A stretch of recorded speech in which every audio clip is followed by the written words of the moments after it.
The aftershavings of love are in the air. So, Valentine's Day just came and went like 3 weeks ago, if I'm recording this when I should be. Also, it's been it's been a while.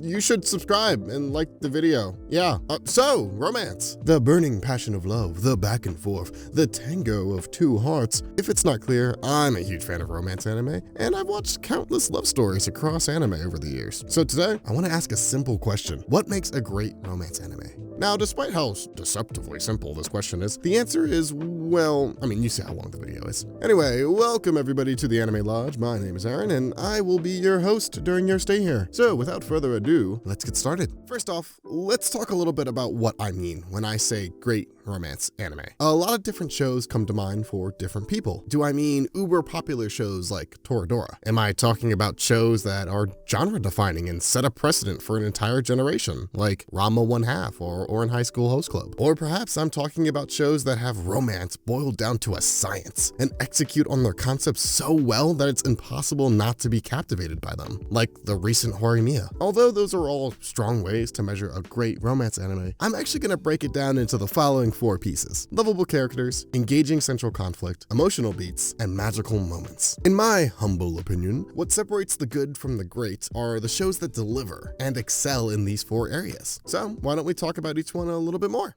Lovable characters. The backbone of any good story are the characters that occupy it.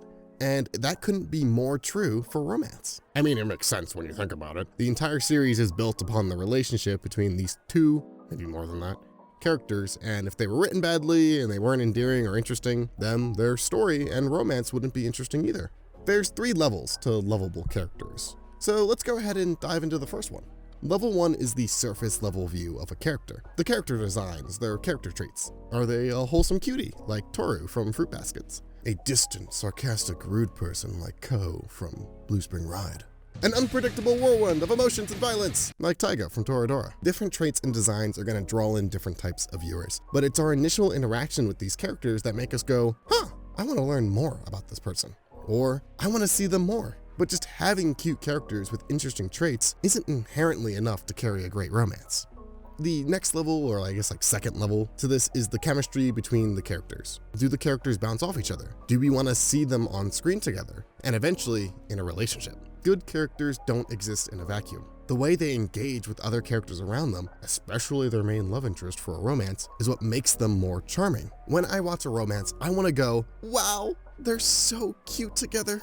Or, I love them for each other. Developing that feeling is key for building investment in the audience and making a romance feel real.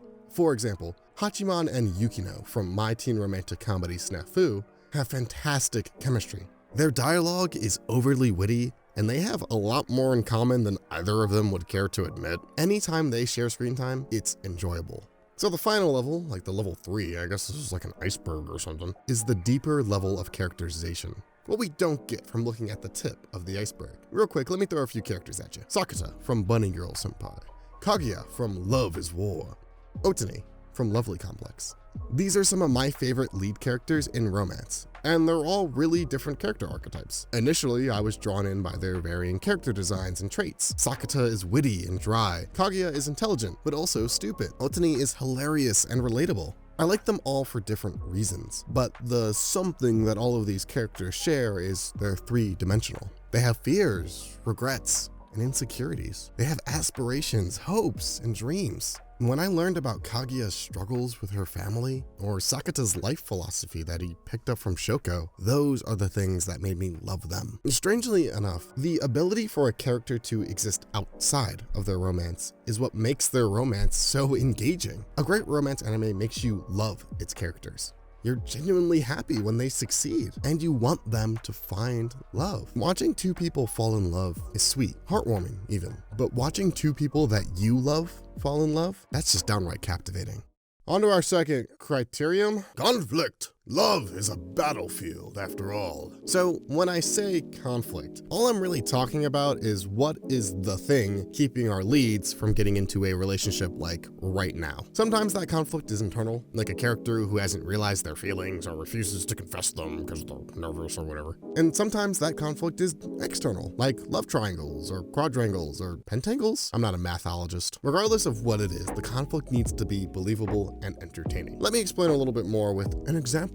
So, Kaguya-sama, love is war. I've already mentioned it twice, but who's stopping me from mentioning it a third? Not you, that's for sure. So, Love is War is a fantastic example of a show with a great central conflict. So for the uninitiated, the main conflict in this wacky rom-com is the two leads, Miyuki Shirogane and Kaguya Shimaniya, are helplessly in love with each other. However, they both refuse to admit it or confess to the other person because of their pride. The entire series is then built upon their attempts to get the other person to confess first through psychological warfare. Fun! At first glance, this isn't a realistic conflict. Like, people in real life wouldn't go to the lengths these two do to play fourth-dimensional chess with each other's hearts. For example, in the first episode, Kaguya fabricates tickets to a movie, secretly gives them to her best friend, who she knows can't go. Also, she can put Shirogane in a position where he might ask her out to the movies. There is some Scooby-Doo levels of shenanigans occurring, and hopefully I don't need to explain why that conflict is entertaining. However, I might need to explain why it's believable. So it's really the heart of their conflict that is relatable and convincing, because it's entirely based in true, real feelings. The initial conflict of Kaguya at its core is really about two people who are in love for the first time, and they don't know how to process those feelings. And that's relatable. I'm sure we've all done crazy things to try to get the person we like to notice us. Maybe we've been scared of getting rejected, so we don't share our true feelings with the person we like. Great romance anime craft conflicts that are not only entertaining, but are rooted in real-life experiences, insecurities, and feelings.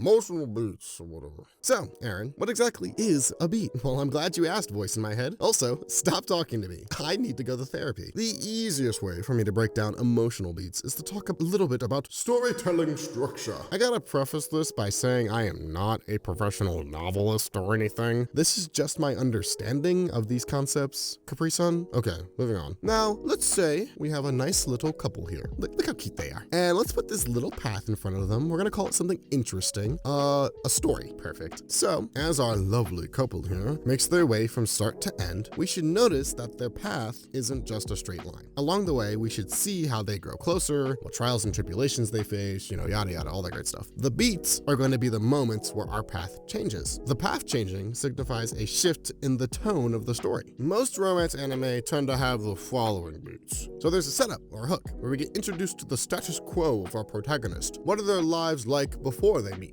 The inciting incident. Our love interests collide. In anime, this happens quite literally sometimes. There's the first turning point, where new information changes up the established dynamic. Maybe someone realizes their feelings. There's a midpoint where the stakes are raised. These two are stuck together, but a relationship still seems far off. Then there's the second turning point, also called the swivel. The stakes reach their highest point. It's where the goals of our protagonists shift, where romantic progression could be actively jeopardizing their goals or status quo. Then the crisis, the consequences of the swivel, where everything seems like it's crashing down. It's the lowest point, where a relationship no longer looks possible. And then there's the resolution.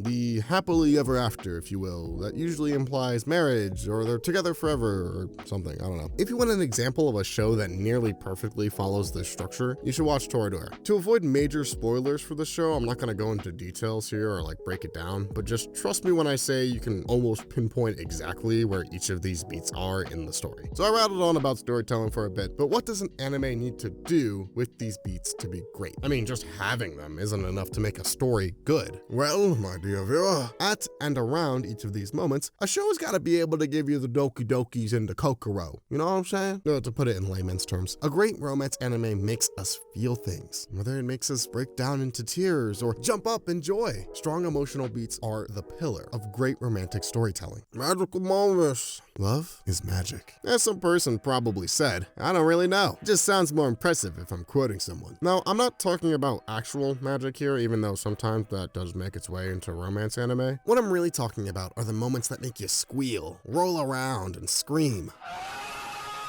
These are the plot points, the scenes that are going to stick with the viewer well after they finish watching the show. A great example would be confession scenes. But honestly, any scene that helps build and develop romantic tension between the leads can be magical. It's a little hard to explain where these moments are and what they are because it comes down to the pacing of the specific show. Sometimes a simple kiss on the cheek or calling someone beautiful is an absolutely enthralling moment in a show. It just depends. What I can tell you is all great romance anime have these moments somewhere. You can identify these moments because like the animation will pop off or the music score goes absolutely nuts. Like the composer is just like, I don't even know what he's doing back there. The piano's on fire or something, I don't know. Personally, my favorite kind of magical moment is the, oh no, I'm in love. You know, that moment when someone realizes their feelings for the first time. And watching characters grapple with those feelings has always been my favorite part of romance anime. This is the part of the video where I ask you to share with me some of your favorite romance anime down in the comments. I'm gonna try to get back on a regular schedule soon, so thanks for being so patient, everyone. Anyways, thank you all for watching, and I will be seeing you next time you checking out the lodge.